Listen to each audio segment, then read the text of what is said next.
મિત્રો, શું તમે ક્યારે વિચાર્યું છે કે જ્યારે આપણા જીવનની બધી આશાઓ ખતમ થઈ જાય છે, જ્યારે ચારે બાજુ માત્ર મૃત્યુ દેખાય છે, ત્યારે આપણી અંદર એવી કઈ શક્તિ હોય છે જે આપણને જીવંત રાખે છે?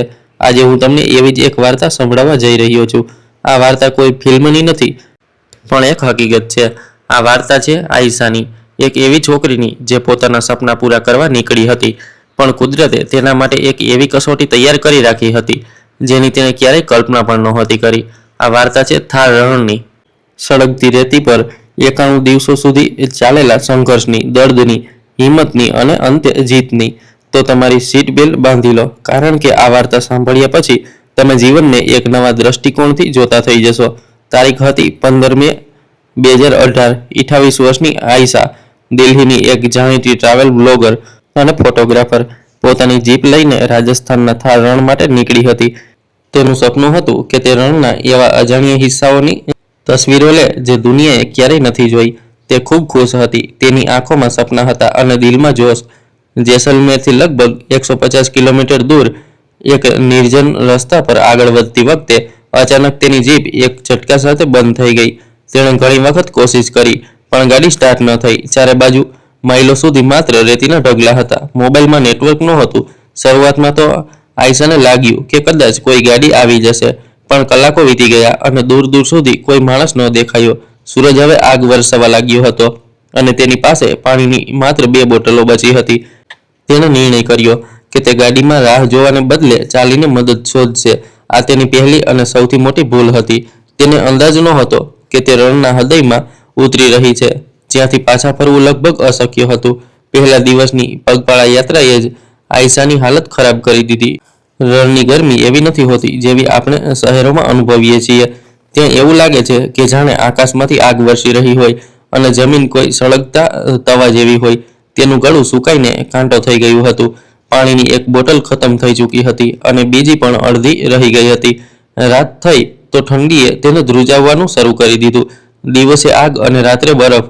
આ એ રણની હકીકત છે. બીજા દિવસની સવાર સુધીમાં તેના હોઠ ફાટી ચૂક્યા હતા અને આંખો સામે અંધારું છવાવા લાગ્યું હતું. તેને પહેલીવાર અહેસાસ થયો કે તે કેટલી મોટી મુસીબતમાં ફસાઈ ચૂકી છે. મોતનો ડર પહેલીવાર તેના દિલમાં બેઠો. તે રેતી પર ઢળી પડી. તેને લાગ્યું કે બસ હવે બધું ખતમ. તેના મગજમાં તેના પરિવારનો ચહેરો ફરવા લાગ્યો. તે રડવા માંગતી હતી, પણ તેના શરીરમાં આંસુ બનાવવા માટે પણ પાણી નહોતું બચ્યું. આ મોત સાથે તેની પહેલી મુલાકાત હતી, જે તેને તાકી તાકીને જોઈ રહી હતી. જ્યારે માણસને લાગે છે કે બધું ખતમ થઈ ગયું છે, ત્યારે જ કુદરત તેને એક નાનકડો ઈશારો આપે છે. આયશા લગભગ બેભાન હતી. ત્યારે જ તેને દૂર કેટલાક ખડકો દેખાયા. તેણે પોતાની બચી ખુચી હિંમત ભેગી કરી અને ઘસડતા ઘસડતા એ ખડકની છાયા સુધી પહોંચી. તે છાયા તે સમયે તેના માટે કોઈ સ્વર્ગથી ઓછી નહોતી. બીજા દિવસે સવારે જ્યારે તેની આંખ ખુલી તો તેને જોયું કે રાતની ભેજને કારણે કેટલીક જંગલી ઝાડીઓના પાંદડા પર ઝાકળના ટીપાં જામ્યા હતા. તેણે પોતાની ચૂંદડીને એ પાંદડામાં ફેરવી અને તેને નીચોવીને કેટલાક ટીપાં પોતાના સૂકા હોઠ પર લગાવ્યા. તે પાણીના કેટલાક ટીપાં નહોતા, તે જિંદગીના ટીપાં હતા.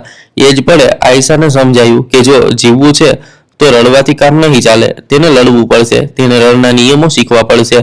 તેણે પોતાના બેગમાંથી એક નાનકડી ડાયરી કાઢી અને તેના પર લખ્યું, દિવસ 3, હું હજી જીવિત છું. આ માત્ર એક લાઈન નહોતી, આ પોતાને કરેલું એક વચન હતું. હવે આયશા એક ટુરિસ્ટ નહીં, પણ એક સર્વાઈવર બની ચૂકી હતી. તેણે સ્કૂલમાં શીખેલી વાતો અને ઇન્ટરનેટ પર જોયેલા સર્વાઈવલ વિડીયો યાદ કરવાની કોશિશ કરી. તેને યાદ આવ્યું કે કેમેરાના લેન્સથી સૂરજના પ્રકાશને ફોકસ કરીને આગ સળગાવી શકાય છે. કલાકોની મહેનત પછી સૂકા ઘાસમાંથી ધુમાડાની એક પાતળી રેખા ઉઠી અને પછી એક નાનકડી આગ સળગી ગઈ. તે આગે તેને માત્ર ગરમી જ નહીં, પણ એક આશા આપી. તેણે શીખ્યું કે સવાર અને સાંજે ચાલવું જોઈએ અને દિવસની આકરી તડકામાં કોઈ છાંયડામાં રહેવું જોઈએ. ખાવા માટે કંઈ નહોતું, તો તેણે એ જ કર્યું જે કદાચ આપણે વિચારી પણ ન શકીએ. તેણે કીડા, તીડ અને જે કંઈ પણ તેને લાગ્યું કે ખાઈ શકાય, તેને શેકીને ખાવાનું શરૂ કર્યું. દરેક કોળિયો એક ઝેરના કુંડ જેવો લાગતો હતો, પણ પેટની આગ બુઝાવવા માટે તે જરૂરી હતું. તેનો સુંદર ચહેરો તડકામાં ઝૂલસી ગયો હતો. શરીર પર ઠેર ઠેર ઘાવ બની ગયા હતા અને વજન ઝડપથી ઘટી રહ્યું હતું. તે હવે એ આયશા નહોતી જે દિલ્હીથી આવી હતી. રણમાં ભૂખ અને તરસ કરતા પણ મોટો દુશ્મન હોય છે એકલતા. દિવસો વીતતા જતા હતા, અઠવાડિયા વીતતા જતા હતા.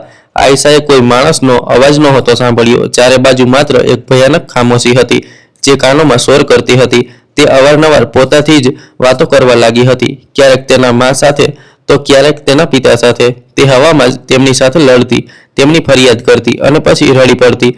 ઘણીવાર તેને ભ્રમ થતો કે કોઈ તેને અવાજ આપી રહ્યું છે, પણ ત્યાં કોઈ નહોતું. આ એકલતા માણસને અંદરથી પોલો કરી દે છે. એક દિવસ તેણે પોતાની ડાયરીમાં લખ્યું, આજે 30મો દિવસ છે. મને ખબર નથી કે હું પાગલ થઈ રહી છું કે જીવિત રહેવાની કોશિશ કરી રહી છું. અહીંની ખામોશી ક્યારેક ગોળીઓ કરતાં પણ વધુ સ્વર કરે છે. શું કોઈ મને શોધી રહ્યું હશે કે પછી બધાએ માની લીધું હશે કે હું મરી ચૂકી છું? આ સવાલ તેને હર પળ કોરી ખાતો હતો. તેનું શરીર તો લડી જ રહ્યું હતું, પણ હવે તેનું મગજ પણ હાર માનવા લાગ્યું હતું. લગભગ 45મા દિવસે જ્યારે આયશા પોતાની બચી ખુશી તાકાતથી એક ટેકરા પર ચડી, તો તેને દૂર કંઈક ચમકતું દેખાયું. તેને લાગ્યું તે કોઈ ગાડીનો કાચ છે કે કોઈ ગામની છત. એક નવી આશા તેના અંદર દોડી ગઈ. તે પાગલોની જેમ તે દિશામાં દોડવા લાગી. તે પડતી, પછી ઉઠતી, પછી દોડતી. કલાકો ચાલ્યા પછી જ્યારે તે જગ્યાની નજીક પહોંચી, તો તેનું દિલ તૂટીને વિખેરાઈ ગયું. તે કોઈ ગાડી કે ગામ નહોતું, તે એક મૃગજળ હતું, જેને આપણે મિરાજ કહીએ છીએ. રણનો એક એવો ધોખો જે તપસ્યાને વધુ તડપાવે છે. એ પળે આયશા સંપૂર્ણપણે તૂટી ગઈ. તેની બધી હિંમત જવાબ આપી ગઈ. તે ત્યાં જ રેતી પર પડીને ધ્રુસકે ધ્રુસકે રડવા લાગી. તેણે પહેલીવાર ભગવાને કહ્યું, બસ હવે બસ, મને ઉઠાવી લે, હું થાકી ગઈ છું. આ દિવસ તેના 91 દિવસના સંઘર્ષનો સૌથી ખરાબ દિવસ હતો. આશાનું તૂટવું મોત કરતાં પણ વધુ પીડાદાયક હોય છે. એ તૂટેલી હાલતમાં આયશા કલાકો સુધી બેભાન પડી રહી. બેહોશીમાં તેને પોતાની માનો ચહેરો દેખાયો. તેને તેની માની કહેલી એક વાત યાદ આવી, બેટા, હાર ત્યારે થાય છે જ્યારે આપણે કોશિશ કરવાનું છોડી દઈએ છીએ. આ અવાજ તેના કાનોમાં ગૂંજવા લાગ્યો. જ્યારે તેની આંખ ખોલી, તો સૂરજ આથમી રહ્યો હતો. તેની અંદરથી એક અવાજ આવ્યો, હું મરી શકતી નથી, હું હારી શકતી નથી. મેં મારી માને વચન આપ્યું હતું કે હું એક દિવસ બહુ મોટું કામ કરીશ. હું આવી ગુમનામીમાં મરી શકતી નથી. એ એક પળે બધું બદલી નાખ્યું. તેની અંદરની તૂટેલી છોકરી મરી ચૂકી હતી અને એક યોદ્ધાનો જન્મ થયો હતો. તેને નિર્ણય કર્યો કે હવે તે મદદની રાહ નહીં જુએ. તે પોતે પોતાની મદદ કરશે. તે એક દિશામાં ચાલતી રહેશે જ્યાં સુધી કે કાં તો તેને મંજિલ ન મળી જાય કે મોત. તેણે પોતાની ડાયરીમાં લખ્યું, દિવસ 50, આજે મારો ફરી જન્મ થયો છે. હવે આ લડાઈ માત્ર જીવિત રહેવાની નહીં, પણ જીતવાની છે. લગભગ 70મા દિવસે હવામાને ભયાનક રૂપ લઈ લીધું. એક ભયાનક રેતીલો તોફાન આવ્યો. આકાશ પીળું થઈ ગયું અને પવન એટલો તેજ હતો કે આયશાને એક ખડક સાથે ચોંટી રહેવું પડ્યું, જેથી તે ઉડી ન જાય. કલાકો સુધી તે તોફાન ચાલતો રહ્યો. તેને લાગ્યું કે આજે તેનો છેલ્લો દિવસ છે. રેતી તેના મોં, નાક, કાન બધી જગ્યાએ ભરાઈ ગઈ હતી. પણ જ્યારે તોફાન થમ્યો, તો એક ચમત્કાર થયો.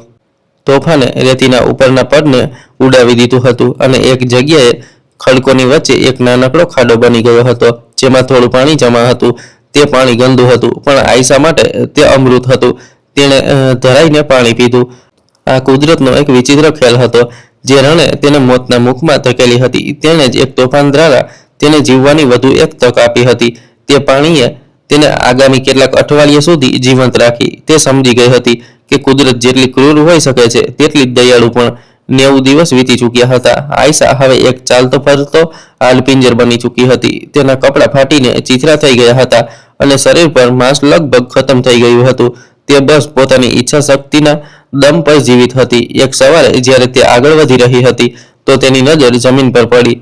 તેને જે જોયું તેના પર તેને પોતાની આંખો પર વિશ્વાસ ન થયો. રેતી પર ઊંટના પગના તાજા નિશાન હતા. આ કોઈ ભ્રમ નહોતો, આ હકીકત હતી. આનો મતલબ હતો કે કોઈ માણસ હાલમાં જ અહીંથી પસાર થયો છે. 90 દિવસમાં પહેલીવાર તેણે માનવ સભ્યતાનું કોઈ નિશાન જોયું હતું. તેની આંખોમાંથી આંસુ વહેવા લાગ્યા. પણ આ વખતે આ આંસુ દુઃખ કે દર્દના નહોતા. તે આંસુ ખુશીના હતા, આશાના હતા. તેને પોતાની બચી ખુશી બધી તાકાત એ નિશાનોની પાછળ ચાલવામાં લગાવી દીધી. તેને ખબર નહોતી કે આ રસ્તો ક્યાં જશે, પણ આ તેની છેલ્લી આશા હતી. તે બસ ચાલતી રહી, જ્યાં સુધી તે બેભાન થઈને ઢળી ન પડી. 91મા દિવસની સવારે ઊંટનો એક કાફલો લઈને જઈ રહેલો કેટલાક બંજારાઓએ રેતી પર એક અજીબ વસ્તુ પડેલી જોઈ. નજીક જઈને જોયું તો તેમના હોશ ઉડી ગયા. તે એક સ્ત્રીનું શરીર હતું, જે માત્ર શ્વાસ લઈ રહ્યું હતું. તેમણે તરત જ તેને ઉપાડી પાણી પીવડાવ્યું અને નજીકના એક કસ્બાની હોસ્પિટલમાં પહોંચાડી. જ્યારે આયશાની આંખ ખોલી તો તે એક પલંગ પર હતી. તેની ચારે બાજુ સફેદ દિવાલો હતી અને એક પંખો ચાલી રહ્યો હતો. તેને વિશ્વાસ જ ન થયો. તેણે નર્સને પૂછ્યું, આજે કઈ તારીખ છે? નર્સે જવાબ આપ્યો, 14 ઓગસ્ટ 2018. આ સાંભળીને તે રડી પડી. 91 દિવસે મોત સાથે લડી રહી હતી અને આજે તે જીતી ગઈ હતી. જ્યારે તે સાજી થઈને પોતાના ઘરે પાછી ફરી તો તે એક અલગ જ માણસ હતી. તેણે એક ઇન્ટરવ્યુમાં કહ્યું હતું કે 91 દિવસોએ મને શીખવ્યું કે આપણે જે વસ્તુઓને રોજ બરબાદ કરીએ છીએ તેની અસલી કિંમત શું છે. એક ગ્લાસ ચોખ્ખું પાણી, રોટીનો એક ટુકડો, પોતાના પરિવારનો અવાજ આ દુનિયાની સૌથી કિંમતી વસ્તુઓ છે. હું રણમાં કેટલીક તસવીરો લેવા ગઈ હતી, પણ રણે મને જિંદગીની સૌથી મોટી તસવીર બતાવી દીધી.